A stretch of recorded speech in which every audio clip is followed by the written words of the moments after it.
بسم اللہ الرحمن الرحیم۔ اور یاد کرو جب ہم نے تمہیں فرعونیوں سے نجات دی جو تمہیں بہت برا عذاب دیتے تھے، تمہارے بیٹوں کو ذبح کرتے تھے اور تمہاری بیٹیوں کو زندہ چھوڑ دیتے، اور اس میں تمہارے رب کی طرف سے بڑی آزمائش تھی۔ وَإِذْ نَجَّيْنَاكُم مِّنْ آلِ فِرْعَوْنَ، اور جب ہم نے تمہیں فرعونیوں سے نجات دی۔ اس سے پہلی آیت میں بنی اسرائیل پر کی گئی نعمتوں کا اجمالی طور پر ذکر ہوا، اور اب یہاں سے ان نعمتوں کو تفصیل کے ساتھ بیان کیا جا رہا ہے۔ چنانچہ ارشاد فرمایا کہ اے بنی اسرائیل، میری وہ نعمت یاد کرو کہ جب ہم نے تمہیں فرعون کی پیروی کرنے والوں سے نجات دی جو تمہیں بہت برا عذاب دیتے تھے۔ فرعون نے بنی اسرائیل پر نہایت بے دردی سے محنت و مشقت کے دشوار کام لازم کر رکھے تھے۔ پتھروں کی چٹانیں کاٹ کر دھوتے دھوتے ان کی کمریں اور گردنیں زخمی ہو گئی تھیں۔ غریبوں پر ٹیکس مقرر کیے ہوئے تھے جو غروب و آفتاب سے قبل زبر وصول کیے جاتے تھے، اور جو ٹیکس نہ دے پاتا اسے سخت سزائیں ملتی تھیں۔ اس فرعونیت کا کچھ نمونہ ان مسلمان ملک میں دیکھا جا سکتا ہے جہاں کفار نے پنجے گاڑ کر مسلمانوں پر ظلم و ستم کے پہاڑ توڑ رکھے ہیں اور مسلمانوں کے لیے عقوبت خانے اور خصوصی جیلیں بنا رکھی ہیں۔ فرعون کا مختصر تعارف۔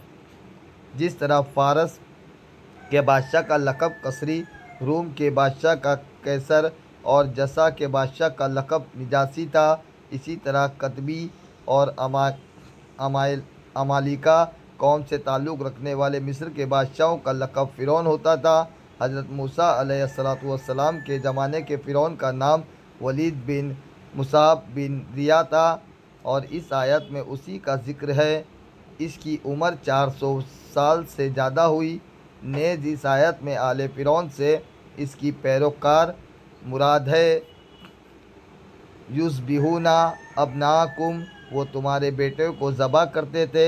فرعون نے خواب دیکھا کہ بیت المقدس کی طرف سے ایک آگ آئی اور اس نے مصر کو گھیر کر تمام کتبیوں کو جلا ڈالا، جبکہ بنی اسرائیل کو کوئی نقصان نہیں ہوا۔ اس خواب سے اسے بڑی وحشت ہوئی۔ کہانوں نے تعبیر دی کہ بنی اسرائیل میں ایک لڑکا پیدا ہوگا جو تیری ہلاکت اور تیری سلطنت کی تباہی کا سبب بنے گا۔ یہ سن کر فرعون نے حکم دیا کہ بنی اسرائیل میں جو لڑکا پیدا ہو اسے قتل کر دیا جائے۔ یوں ہزاروں کی تعداد میں بچے قتل کیے گئے۔ قدرت الہی سے اس قوم کے بوڑھے جلد مرنے لگے تو کتبی سرداروں نے گھبرا کر فرعون سے شکایت کی کہ ایک طرف بنی اسرائیل میں موت کی کثرت ہو گئی ہے اور دوسری طرف ان کے بچے بھی قتل کیے جا رہے ہیں۔ اگر یہی صورتحال رہی تو ہمیں خدمتگار کہاں سے ملیں گے؟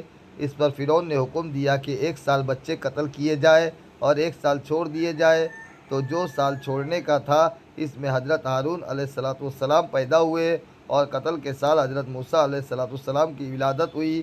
یہ واقعہ سورہ قصص کے پہلے رکوع میں کافی تفصیل سے بیان کیا گیا ہے۔ وَفِي ذَلِكُمْ بَلَاءٌ، اور اس میں آزمائش تھی۔ بلا امتحان وہ آزمائش کو کہتے ہیں، اور آزمائش نعمت سے بھی ہوتی ہے اور شدت و محنت سے بھی۔ نعمت سے بندے کی شکر گزاری اور محنت و مشقت سے اس کے صبر کا حال ظاہر ہوتا ہے۔ اس آیت میں اگر ذالکم کا اشارہ فرعون کے مظالم کی طرف ہو تو بلا اس سے محنت و مصیبت مراد ہوگی، اور اگر ان ملازم سے نجات دینے کی اشارہ ہو تو بلا سے نعمت مراد ہوگی۔